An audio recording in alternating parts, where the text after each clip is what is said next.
the site manager for the Justice for Our Neighbors office in Traverse City, and we're very grateful for this opportunity to speak to you tonight, so thank you for inviting us. Marcelo and I work together in Traverse City. We have another colleague, Susan. It's just the three of us. We're a pretty small organization, but we're able to do a lot of really wonderful things. So I'm just going to start off with a very brief overview of what our organization is about and what our mission is, and then I'm going to turn it over to Marcelo, who's going to speak more to the immigration law.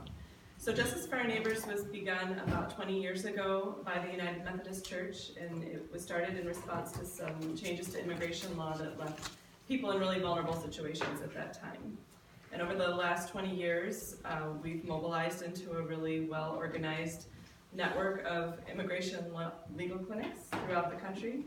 They're all grassroots led, so we have an office in Traverse City, not because the national office decided that there needed to be one, but because there was a group of people in Traverse City that felt that the need was here and we had the support in order to start an office here. So the mission of Justice for Our Neighbors is to provide free immigration legal services to low-income immigrants, to help them with a variety of different immigration legal needs, and to provide community education like we're doing tonight and advocacy for immigrant rights.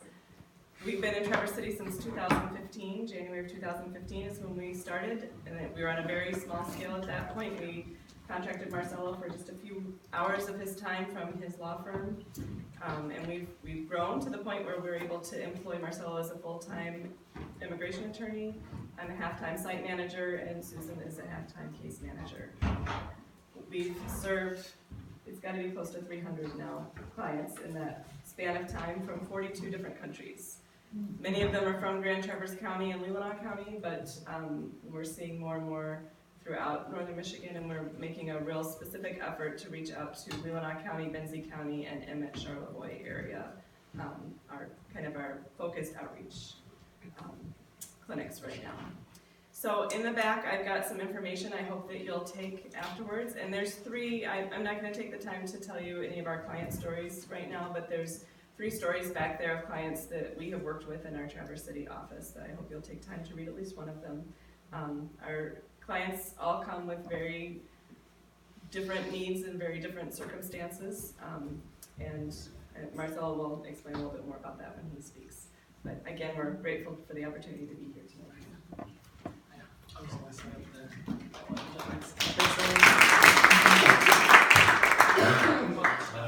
My turn, I guess. My name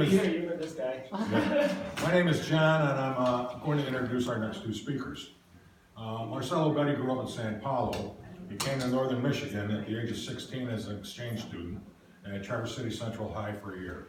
He returned to finish school in Brazil, and then he came back to Traverse City to attend Northwestern Michigan College, followed by Grand Valley State University through the NMC University Center, graduating in 2008 with a bachelor's degree in liberal studies. Certainly his early years, Marcelo was busy. He worked as a line cook at Poppycock's in downtown TC and was part owner of a record store. Additionally, he met Norika, a native of Benzie County, and she had graduated in 2007 with a Bachelor of Arts degree in Human Development and Social Relations from Kalamazoo College. After undergrad, the couple moved to Benzie County. They worked as AmeriCorps Vista volunteers at the Michigan State University Extension Office in Beulah. They participated in the creation of an early development of Grow Benzie, helping to bring the community resources to get that nonprofit organization off the ground. And they organized after-school programs for at-risk youth at Betsy Valley, Crystal Lake, and Platte River Elementary Schools.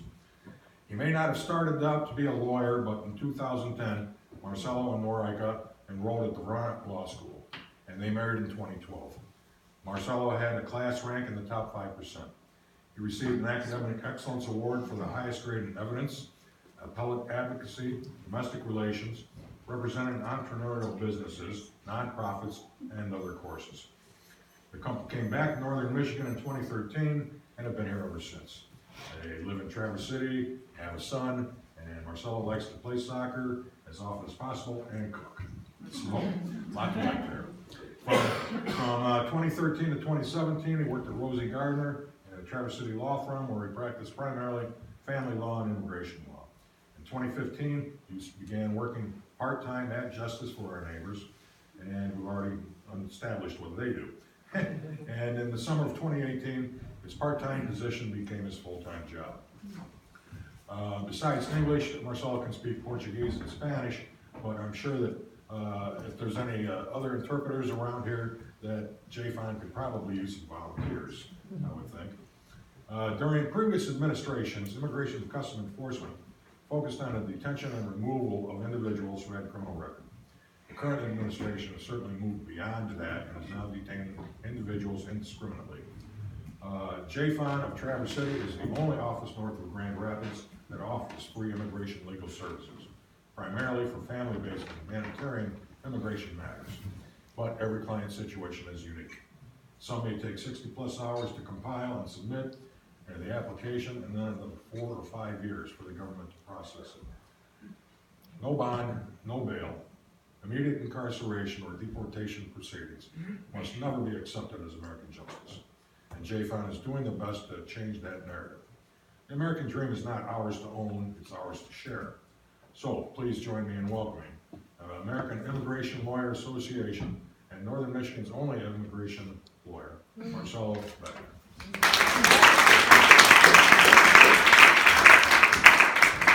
Thanks, John. I'm maybe the only free immigration lawyer. You can hire a couple of others.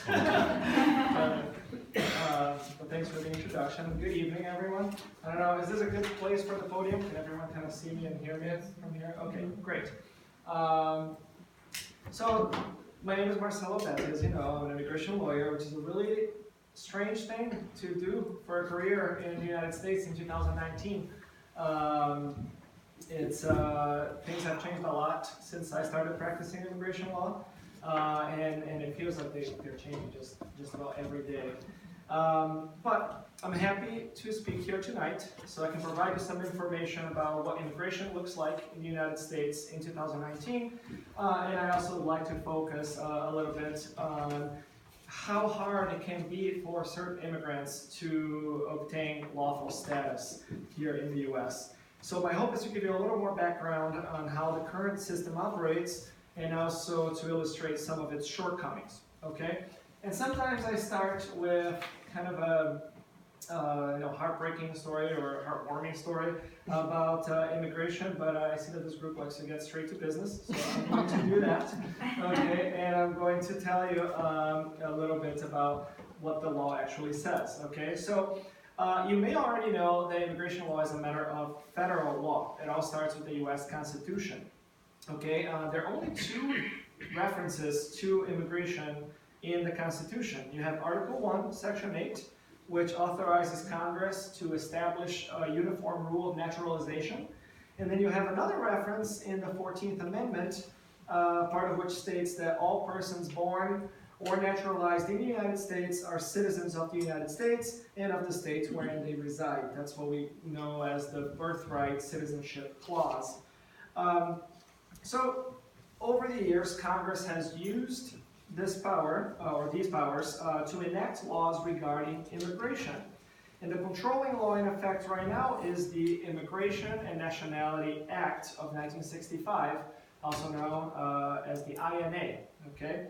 And the INA is a very complex statute. At this point, it's basically a huge patchwork of bills that have been passed over the last 50+ years, inspired by immigration laws that came from the 40 years prior to it. So it's got a long history. It's really kind of a Frankenstein. And it's really hard to understand its workings. Everybody's been talking about how we need immigration reform for many years, but nobody really knows how do we fix this monster that we have. So I kind of wanted to introduce you to the INA and tell you and try to break it down. Obviously, we cannot go into every single nuance or detail, but I wanted to kind of give you like a bird's eye view of what it does. And the INA does primarily 3 things, okay?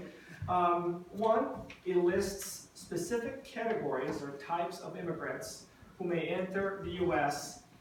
Based on various criteria, okay? Sometimes it's a relationship to a U.S. citizen petitioner, other times it's they just applied for a visa lottery, literally, and got it, etc., etc. Okay, I'll go more into further detail about that in a moment. The second thing that the INA does is that it sets visa quotas, okay? In other words, it sets how many of each category of immigrant from whichever country of origin can come to the US over the course of a 1-year period. And if you hit that quota, then whoever applied for that visa is gonna have to wait until the visa is available next year or 20 years from now, okay? And then the third thing is that the INA sets forth the reasons why a person may be deported from or barred from entering the US, okay? And those 3 points are really crucial for understanding our immigration system, because here's what they amount to. Not everyone who wishes to come to immigrate to the US or otherwise fix their immigration status has a legal avenue to do so, okay? So unless a foreign individual fits into one of the boxes that the law creates, that foreign individual cannot obtain lawful immigration status. Okay, so that's one of the big misconceptions that people have. It's just immigration is just filing the right papers. Well, you can only file the right papers if that box exists for you. Okay, so let's talk about these 3 things that the INA does. Okay, at a basic level, here's how it works. First, let's think of a foreign person who is outside of the United States. Okay, not everyone who wants to come to the US is allowed to do so, even if it's only for a temporary visit. Instead, to come here, a foreign citizen must usually obtain a visa that is tailored for the specific purpose of that trip, okay? So for example, if a Brazilian family wants to come to the US to go to Disneyland, then they first have to apply for a B2 visitor for pleasure visa, okay? If a Japanese student is accepted into Harvard, then she must obtain a specific student visa to come to the US and study at Harvard. If a German basketball player wants to come to the US to play professionally, then he must first get a specific work visa for professional athletes, and so on and so forth, okay? So basically, if the intended purpose of your trip doesn't fit one of the visa categories listed in the INA, then you can't come to the US. And because US immigration authorities have wide discretion to issue visas, just because you qualify for a visa, it doesn't necessarily mean that you're going to get it. Okay, no foreign citizen under our current law has a right to a visa, even if you would otherwise fit into that box. Oh, there you go. You guys go to sleep now. Should we get it? Okay. Frankly, the PowerPoint is not that entertaining, so it might be more pleasant. So the same concept applies for foreign persons who wish to immigrate to the US permanently, okay? The INA lists specific categories of people who may apply to become what we call lawful permanent residents. That is, people who are allowed to come live and work in the US indefinitely under what is commonly known as a green card. For example, the INA contains humanitarian categories, so that if a person has been a victim of certain crimes or human trafficking, they may qualify for a visa. Or if a person can meet the definition of a refugee, they may be able to get a green card and resettle in the US. The INA has a category geared specifically towards increasing diversity. That's that lottery system that I told you briefly about, the diversity visa lottery system, which assigns 50,000 immigrant slots each year to citizens of countries with low numbers of immigrants already in the US. We have also visa categories based on the foreign citizen having a qualifying family relationship to a US citizen or resident. That's what I guess Mr. Bergman would call chain migration, okay? So it's the family relationship has to be to a spouse or a child or a parent or a sibling who's already here in the US. And that's by far the most popular immigration route. The politically correct term for that is family reunification. Okay, that's the policy, keeping families together. So I wanted to kind of give you an example of what it looks like, what this family reunification looks like. And for that, I apologize for those who have already sat through this before, but let's picture our favorite Swedish immigrant, okay? And because immigration is so full of stereotypes, we're going to call this Swedish immigrant Lars, okay? So Lars came to the US as an exchange student in college. And during his time here, he fell in love and he married a US citizen, and we're going to stereotypically call her Jenny, okay? So after Lars finished college, his student visa expired. So Lars and Jenny decided to apply for him to become a lawful permanent resident, that is, for him to get a green card. Well, here's what it takes for Lars to get his green card. First, Jenny has to file a petition, and she has to file supporting evidence that shows that she and Lars have entered into a legitimate marriage. In other words, they have to persuade the government that they did not get married solely so that Lars could get a green card. So the government doesn't want to see just their marriage license. They need to see other evidence that they live in marital union. They have to see joint bills, bank accounts, insurance coverage for both of them, joint tax returns preferably, etc., etc. Jenny also has to file paperwork to prove that she has the financial ability to support Lars, such that he's not going to require public assistance once he is here in the U.S. permanently. And if she cannot prove that because she is a poor recent graduate, then they're going to have to find a joint sponsor to come and help them meet their requirement. And then at the same time that Jenny's compiling this big pile of information, Lars must also file his own application for permanent resident status, in which he needs to disclose all sorts of biographical information, including jobs and addresses that he's had for the past 5 years, which, if you're a college student and you're moving around a lot for those years, that can be really stressful.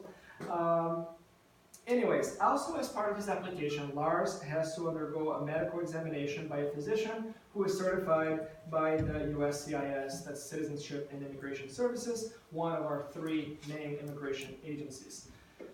And although Lars doesn't have to, he probably also wants to apply for a work permit, because work permit applications sometimes are processed a little faster than green card applications. So if Lars is lucky, he can be authorized to work within 4 to 6 months after filing this application. And in the meantime, Jenny is going to have to support him. Lars will probably also want to apply for something called a re-entry permit or travel document, because otherwise, while his green card application is pending, he would have to remain here in the US. Otherwise, if he leaves the US before his application is processed, the government could consider that he abandoned that application and then close the case and keep the filing fees. So yes, there are filing fees. For this couple, there are 2, blue is beautiful, we can leave that. So to file the 2 mandatory applications with the USCIS, this lovely couple has to fork out $1,760 in filing fees. And that doesn't include the cost of the medical exam that I mentioned, the cost of getting his vaccination record in order if necessary, which I'm assuming that that's going to cost several hundreds of dollars, unless you guys know of free doctors. So it must be rarer than free lawyers. So also this doesn't include the cost of travel, which Lars will be required to do about a month after filing his paperwork so that he can get his fingerprints taken. If he lives here in Northern Michigan, he will have to go down to Grand Rapids. And then between 6 months to 2.5 years after filing all their paperwork, this lovely couple is going to have to travel to the USCIS field office in Detroit to undergo their big green card interview. And at that interview, they can be placed in separate rooms and they can be asked several questions about their private lives. And before you think too much about what kinds of racy questions may be asked, I'll just tell you that it's usually the most ordinary, simpler things that can cause trouble for applicants. I have seen green cards denied because the husband didn't accurately remember what he gave to his wife for Christmas last year. Okay, so they ask the kinds of questions, and people, if they forgot and they just happen to be embarrassed that they forgot and they just fabricate something, and you can be sure that they're asking the spouse in a different room the same question. If there's any inconsistency, that's what they're targeting. Okay, so after spending all this money and waiting all this time and going through this really unpleasant interview, let's say that Lars has been approved and he finally gets his green card. Okay, So the question then is, what does that green card get him? Okay, so the green card, remember, it's a lawful permanent resident card. It makes Lars a lawful permanent resident, which means that he's allowed to live and work here in the US, but it does not mean that he's a US citizen. Okay, he's still a citizen of Sweden and only Sweden. He's authorized to remain in the US, but he doesn't really have all the rights of a US citizen. He cannot vote, he cannot serve on a jury, he may be disqualified from various government jobs, including teaching in public schools. And if he behaves badly, he may even be deported from the country, even though he's married to Jenny. Okay? You may find it interesting, or already know, that Lars is not required to become a US citizen either. That's completely optional. Being a lawful permanent resident and being a US citizen, those are completely different concepts. And in fact, Lars cannot even apply to become a US citizen for several years after becoming a resident, after getting his green card in the first place. You cannot just collect your green card and then just decide, okay, now I want to be a US citizen. You have to wait, and after you've waited long enough, usually 3 to 5 years, if you qualify for citizenship, then you can pay hundreds of dollars more and go through the naturalization process. So it's a long journey, okay, from being a Swedish college student to becoming a US citizen. But arguably, this story that I just told you, of Lars and Jenny, that describes one of the easiest paths to immigration in the United States, or to the United States in 2019, if not the easiest. Okay? So, this would be a good time to go back to the INA and how it lists the different categories. Oh, this does wake it up. Good. And going back to how it lists the categories of immigrants allowed into the United States. So I mentioned to you family reunification and some of those humanitarian categories. The last major category that I'd like to mention are the visas that are based on a job offer from a U.S. employer, okay? And actually at Justice for Our Neighbors, we don't work with employment-based visas, but it's something that is relevant to Michigan. In part because a lot of these visas are for agricultural workers, and we're just a huge agricultural region. So, in other words, there are some situations where if you are a U.S. employer, you can sponsor a foreign worker to come work for you, but only in some circumstances, okay? And this is a little bit of a tangent, but relevant. For better or worse, most employment-based immigration options are reserved for highly specialized or highly qualified labor. We're talking about doctors, software engineers, other occupations that traditionally require that the foreign worker would have undergone years and years of formal training or education. And in the opinion of the US government, most farm workers do not fit that description. So as a result, it's usually unfeasible for a US farmer to sponsor a worker for a green card, okay? Because the farmer would have to spend thousands of dollars trying to prove to the US government that there are no similarly qualified workers available in the United States. That's a process that not only is expensive, it can also take up 1 to 3 years, and really there's no guarantee of success.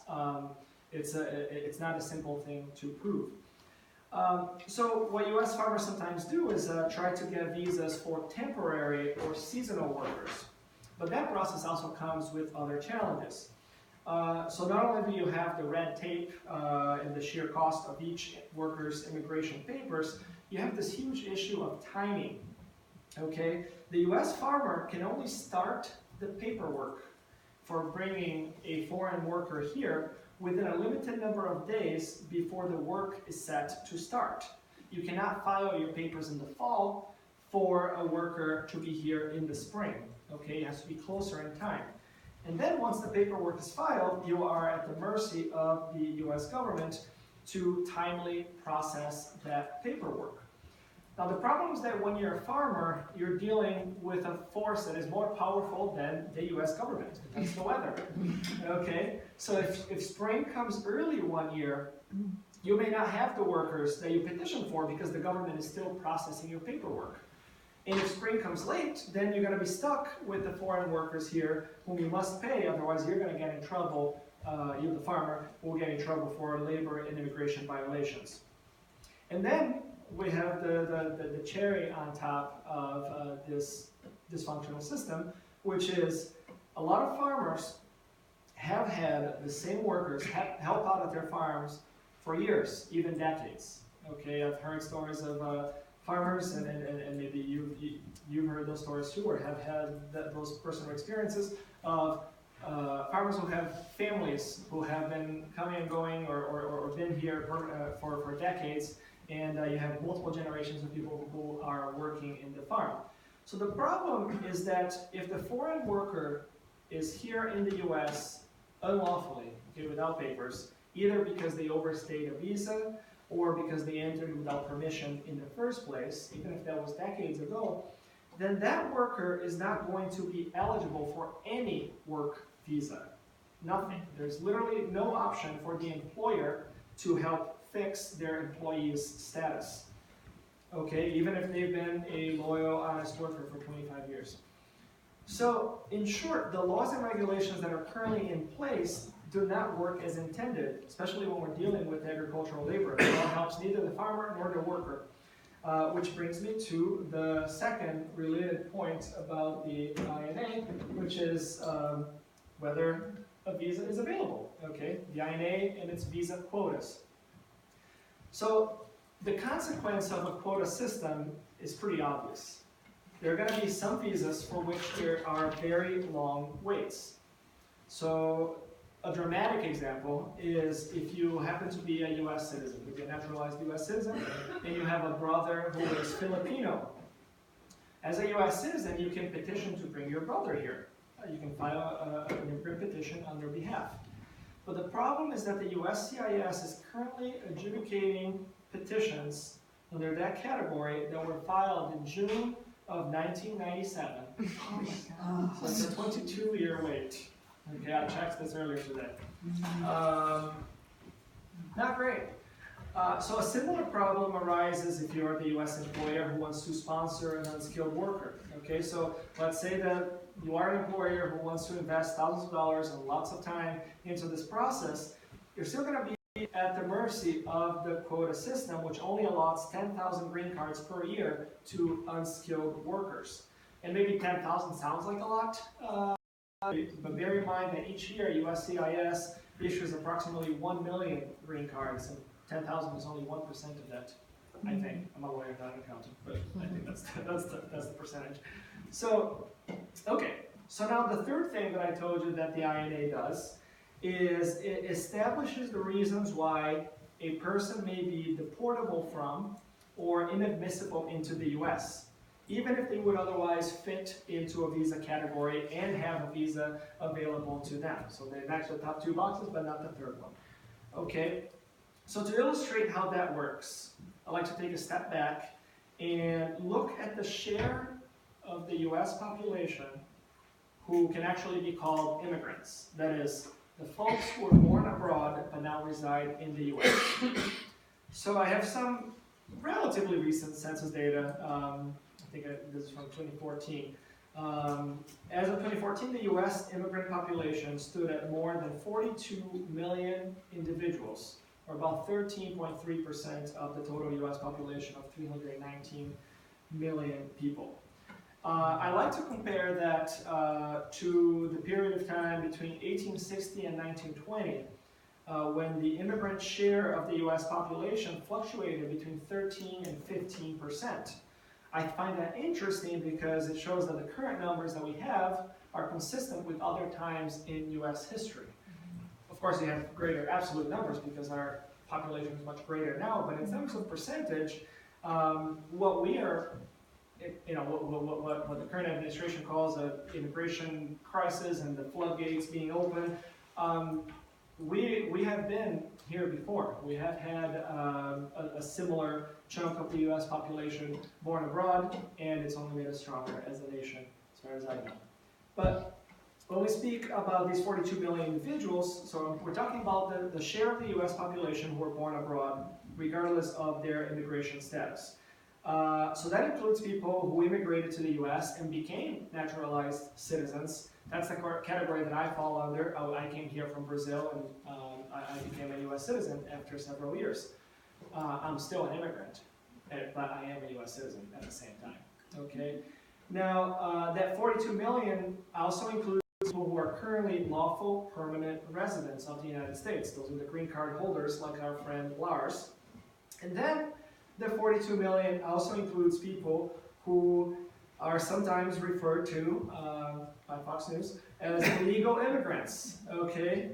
And another word for the demographic, as you know, are the undocumented, meaning individuals who are foreign citizens and who are presently in the US without lawful immigration status. And then here's the thing, to make it a little more complicated. Within the undocumented, there are two distinct groups. You have the persons who enter the country unlawfully without inspection by an immigration officer, and you have persons who enter the country with proper authorization, like a visa, but then they overstayed their welcome and they're now here without authorization. And this distinction is actually really important, okay? And that's because of how the INA is written. Those are the groups. So the INA is primarily a civil, not a criminal statute. That means that most immigration violations are not considered crimes. Instead, they're technically civil infractions. They're like a traffic ticket, but with horrific consequences, okay? So notably, overstaying a visa, working under the table without authorization, or being unlawfully present in the United States, those things are not crimes, okay? The mere act of being unlawfully present in the US without permission is not a crime. You can still be deported for it, but that does not make you a criminal.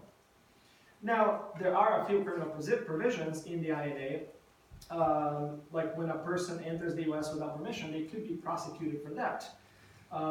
So the law says that unlawful entry is a crime, but mere unlawful presence, like overstaying a visa, that's not a crime.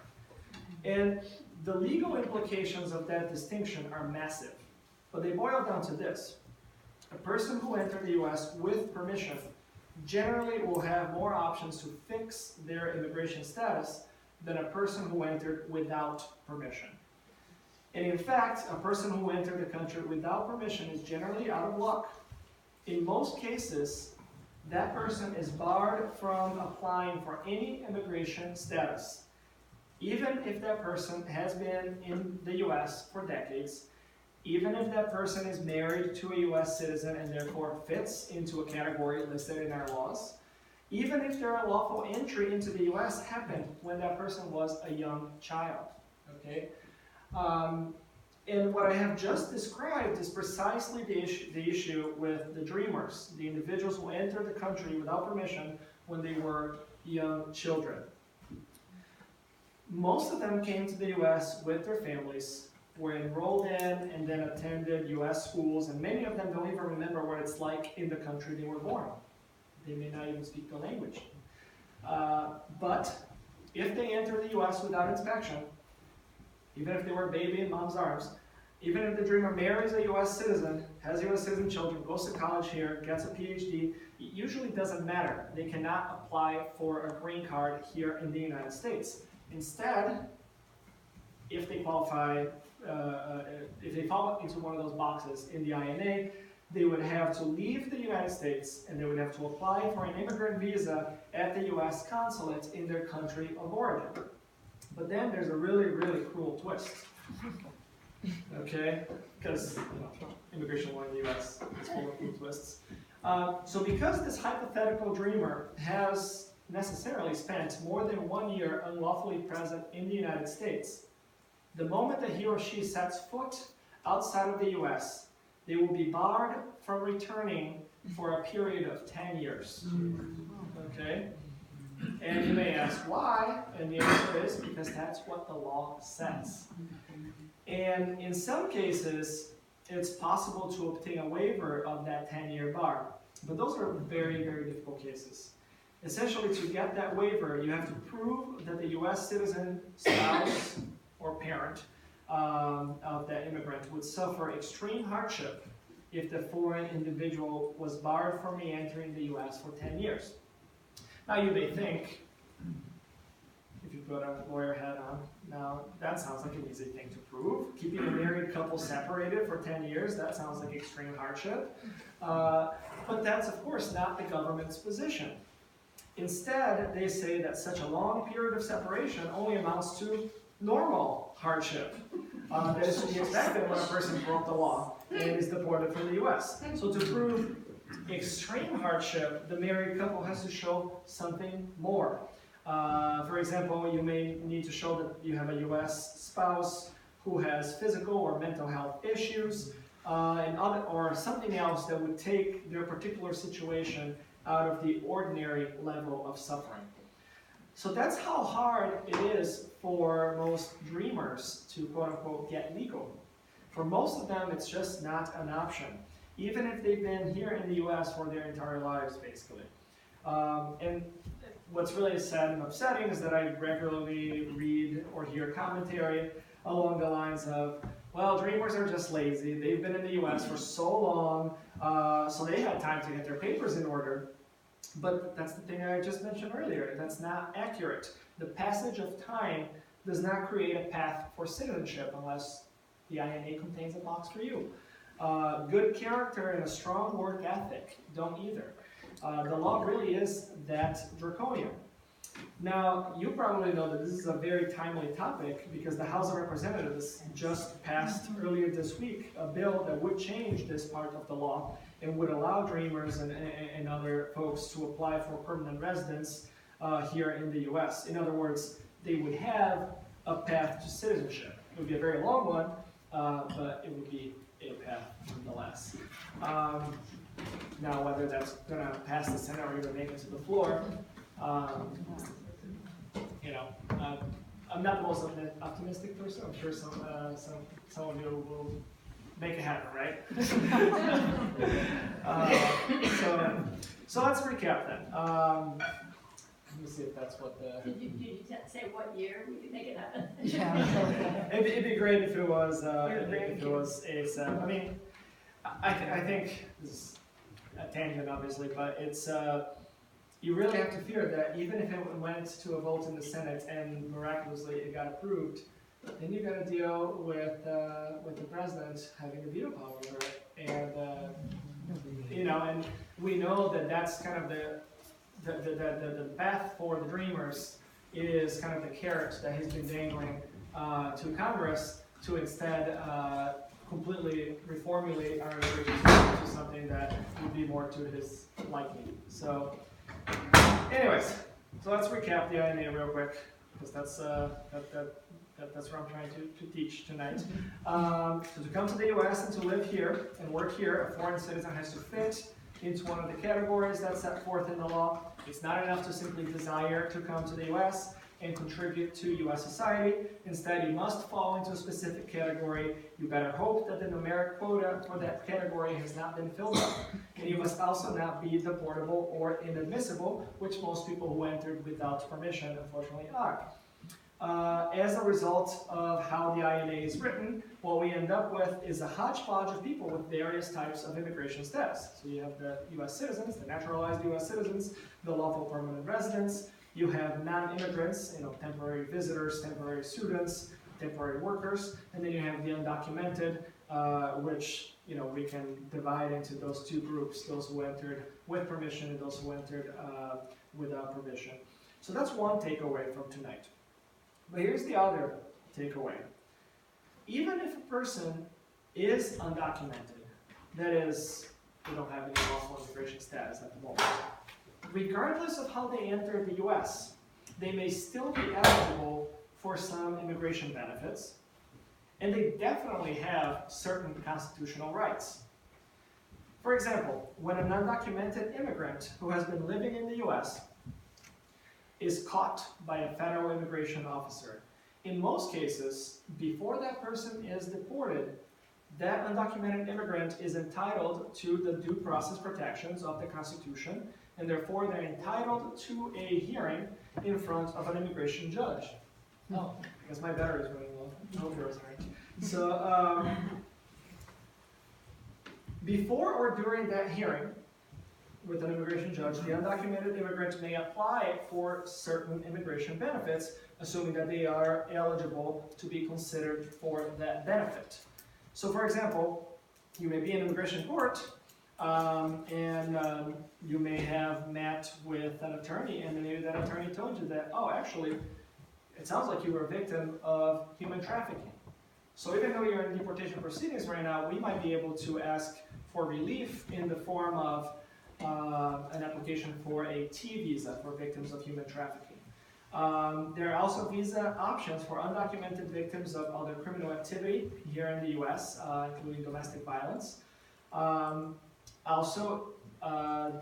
This immigrant in immigration court may have a viable claim for refugee status. They may be able to apply for asylum.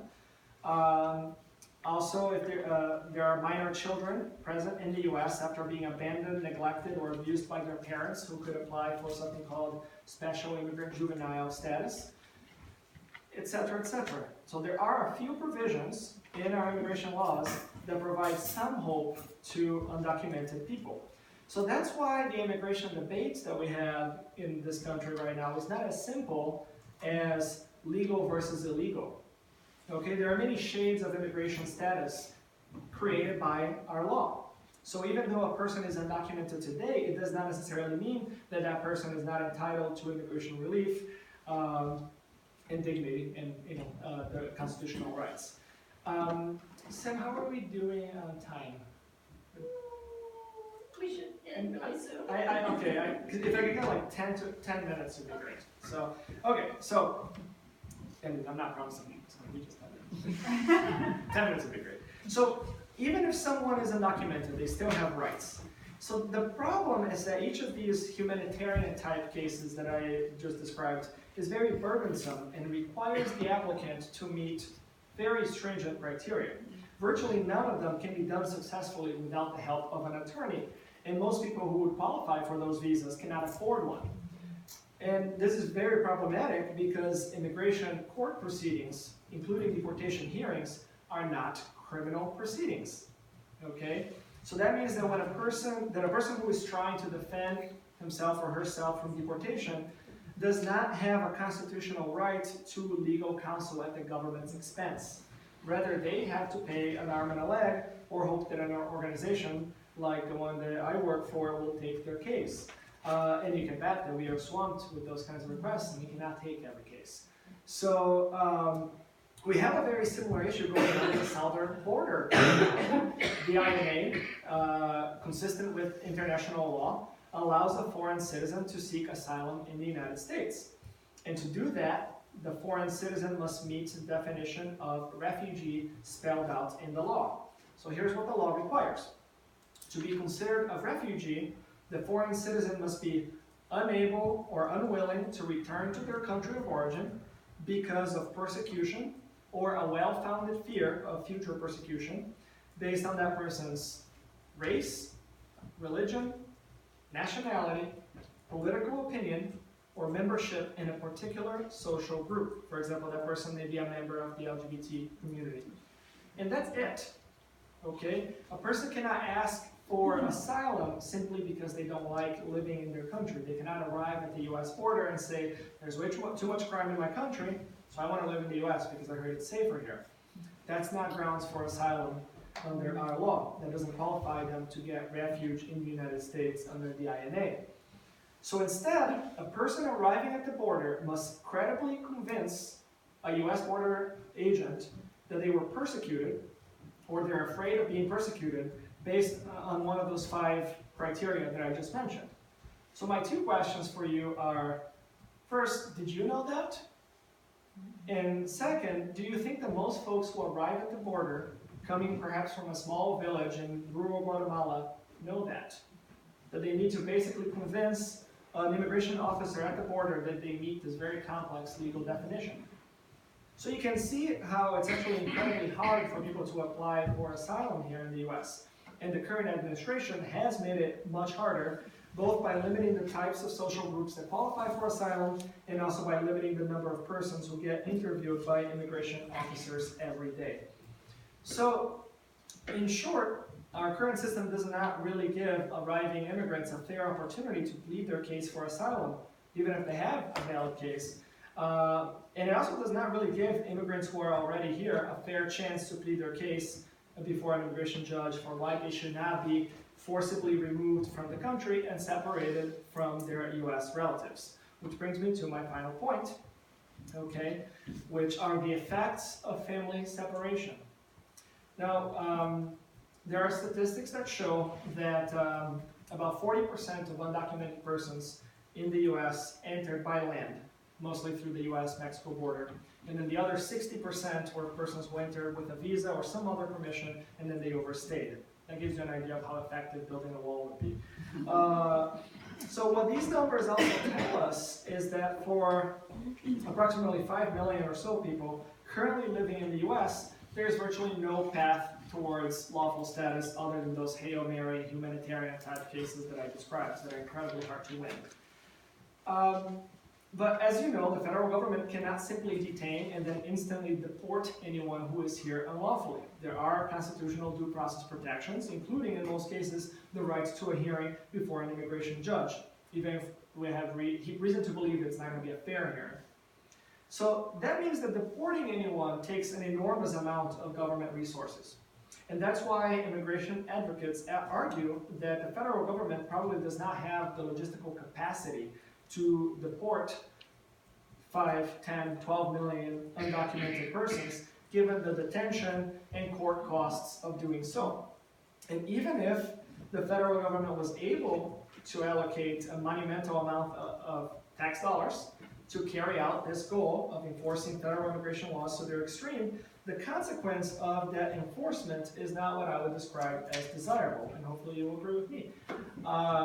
So we as a country would literally be tearing apart hundreds of thousands of families by deporting adult parents whose minor children are US citizens by birthright. Remember, I started with the birthright clause. If any of you have a background in child development, you can probably see how doing so would lead to some really bad consequences. But if you don't have that background, let me tell you about it. In the 1990s, the CDC conducted a massive study with over 17,000 individuals to investigate the effects of childhood abuse, neglect, and abandonment on the health and well-being of those children as they grow up. And this is the famous ACEs study, or ACEs report. ACEs is an acronym for Adverse Childhood Experiences. And among the adverse experiences that were encompassed by this study were parental divorce and separation, having a criminal household member who went to prison, experiencing emotional or physical neglect, living with a household member who was depressed or mentally ill, and many others. Now the results of that study showed that these and other ACEs are, and I quote, strongly related to development of risk factors for disease and well-being throughout the life course, from social, emotional, cognitive impairment to the adoption of health risk behaviors such as alcohol and drug abuse, to chronic disease, especially heart, liver, and pulmonary, social problems, disability, and early death. Now, this was a study that focused on all sorts of adverse experiences, including emotional, physical, sexual abuse, substance abuse, and domestic violence in the household, and other experiences that we cannot really attribute to the federal government when it enforces immigration laws. But I think we can argue and make a pretty good case that if a father or mother or both are deported from the United States and their US citizen children stay here, as is their birthright to do so, that event, the deportation of one or both parents, will constitute an adverse childhood experience. It's, in some ways similar to the parental divorce or separation, or having a, quote unquote, in this case, criminal household member who, instead of going to prison, they're being sent to a different country, effectively being removed from that child's life. So those things will constitute adverse childhood experiences to those US citizen children, and in turn, those US citizen children will carry the weight of that adverse experience for the rest of their lives, as that study clearly shows. So for families with so-called mixed immigration status, that is, some family members who are citizens and others who are not, the effects of deportation don't really end at deportation. Okay, they linger, and we as a society are going to deal with the consequences for decades to come. So my personal view, as you probably would guess, is that it's not in the best interests of our society to effectively destroy families.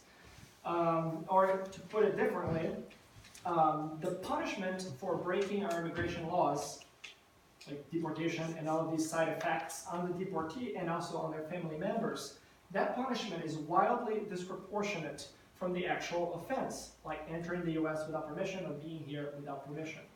So there should be a better solution or a path for hardworking, honest persons to fix their immigration status, especially though not only if that person entered the US as a child. But each of you can reach your own conclusions about that. So thank you for giving me the time to speak.